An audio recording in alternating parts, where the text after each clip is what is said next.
وَإِذْ قَالَ لُقْمَانُ لِابْنِهِ وَهُوَ يَعِظُهُ يَا بُنَيَّ لَا تُشْرِكْ بِاللَّهِ، اور جب کہا لقمان نے اپنے بیٹے کو، وَهُوَ يَعِظُهُ، جب اس کو وہ نصیحت کرنے لگے، یا بنیہ، اے میرے پیارے بیٹے۔ یہ ابن کی تصغیر ہے بنیہ، اور اس کی پھر آگے یا متکلم کی طرف اضافت ہے۔ عربی کلام کا اصول یہ ہے کہ جب کسی لفظ کی تصغیر لائی جاتی ہے تو اس سے اپنی محبت اور شفقت کا اظہار مقصود ہوتا ہے۔ ہمارے ہاں اردو کے اندر، پنجابی کے اندر بھی یہ چیز پائی جاتی ہے۔ جب باپ اپنے بیٹے کو چھوٹو کہہ کے پکارتا ہے تو اس چھوٹو کے اندر محبت ہوتی ہے۔ تو اسی طرح عربی میں جب اہل عرب کسی لفظ کی تصغیر لاتے ہیں تو اس سے اظہار شفقت و محبت ہوتا ہے۔ تو حضرت لقمان علیہ السلام نے اپنے بیٹے کو یا بنیہ کہہ کے پکارا، اے میرے پیارے بیٹے۔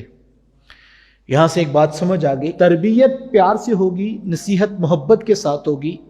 صرف بیٹا نہیں کہا، میرا بیٹا کہا، اور تصغیر کے ساتھ کہا، اے میرے پیارے بیٹے۔ اب جب اس شفقت کے ساتھ باپ بلائے گا تو پھر نصیحت اثر کرے گی۔ پھر آگے کہا کہ لا تشرک باللہ، اللہ کے ساتھ کسی کو شریک نہ ٹھہرانا۔ پہلی نصیحت جو حضرت لقمان علیہ السلام نے کی وہ یہی تھی کہ بیٹا میں تمہیں نصیحت کرتا ہوں، اللہ کے ساتھ شرک نہ کرنا، ہمیشہ توحید کے پرستار رہنا۔ اور توحید کا سب سے بڑا فیض یہ ہے کہ توحید انسان کو مالک کی ذات کا توکل عطا کرتی ہے، اور اللہ کی ذات پر جتنا توکل مستحکم ہو جاتا ہے انسان اتنا گناہوں سے اور آلودگیوں سے محفوظ ہو جاتا ہے۔ تو ہم اپنے اولادوں کو خوبصورت عقائد ان کو ضرور سکھائے جائیں، ان کو پاس بٹھا کے بچپنے کی عمر میں کہانیوں کی صورت میں ان کو چیزیں سکھائی جائیں۔ میں نے شاید کسی نشست میں یہ بات رکھی تھی کہ ہم نے اپنے گھروں میں یہ کہانیاں سنی ہیں۔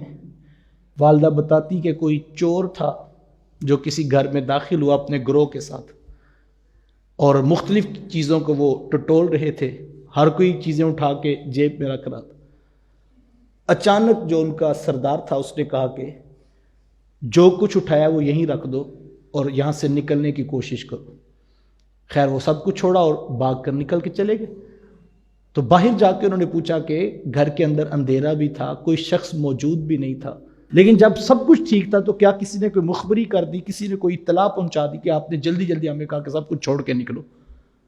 تو وہ جو چوروں کا سردار تھا وہ کہنے لگا کہ اصل ہوا یہ کہ جس طرح تم چیزیں اٹھا رہے تھے تو میں بھی اسی طرح چیزیں اٹھا رہا تھا، اور چیزیں ٹٹولتے ٹٹولتے میرا ہاتھ کسی شے پر پڑا اور میں نے چکھ کر دیکھا تو وہ نمک تھا، اور پھر میرے ضمیر نے گوارا نہ کیا کہ جس گھر کا نمک کھایا ہو وہاں دھوکہ دوں گا۔ یہ میرے اندر ایک بات اتر گئی تو میں نے چھوڑ، ایک کہانی ہے، یہ کوئی تاریخ کا واقعہ نہیں ہے، لیکن ماں نے بچے کو کیا سکھایا اس کہانی سے کہ بیٹا جس در کا نمک کھا لیتے ہیں پھر وہاں بے وفائی نہیں کرتے، یہ سکھایا۔ تو پھر مجھے بتاؤ جس کو اتنی بات سمجھ آ گئی وہ کہیں ملازمت کرے گا تو دھوکہ دے گا؟ وہ کہیں سے تنخواہ لے گا تو دھوکہ دے گا؟